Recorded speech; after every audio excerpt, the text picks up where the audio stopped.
Отворен судски совет во кој нема место за корумпирани судии и гласање по списоци. Ова е најавата на новата председателка на судскиот совет Весна Дамевска, која доби поддршка од 10 членови. Против беше само Лорета Ѓоргиева, а Павлина Црвенковска, досегашната председателка, која си поднесе оставка во вторникот и обвини за притисоци од судско бизнис елитата. Има отворено боледување и не се произнесе за нејзината наследничка.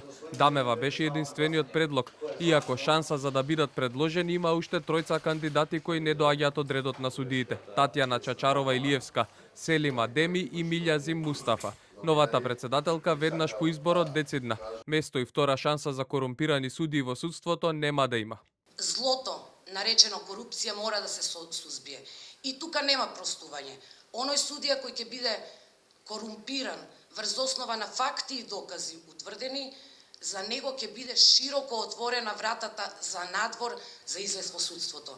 За Дамева пак уште при изборот излезе фотографија со поранешниот премиер Зоран Заев и членови од СДСМ. Зашто таа вели не била член на ниту една политичка партија. Когаш не сум била член, видете, ние како граѓани, како интелектуалци, како дел од овој систем, сме симпатизери, сме гласачи на избори. Значи, ние симпатиите ги стекнуваме врз основа на вашата перцепција во медиумите за одредена политичка партија кога доаѓа кога е дел од изборниот циклус.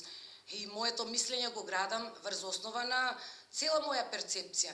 Но за неа не гласаше ниту досегашниот ВД директор на Академијата за суди и јавни обвинители, кој на почетокот на седницата побара да биде изземен од гласањето, бидејќи имало конфликт на интереси затоа што е член на судскиот совет и ВД директор, па од директорската позиција одлучил да се повлече, но до констатирањето на оставката побара да не носи никакви одлуки во советот. Новата председателка на судскиот совет за член беше избрана во декември 2019 година од страна на собранието, а по предлог на председателот Стево Пендаровски. Предходно кариерата ја има поминато како стручен соработник во кривичниот суд.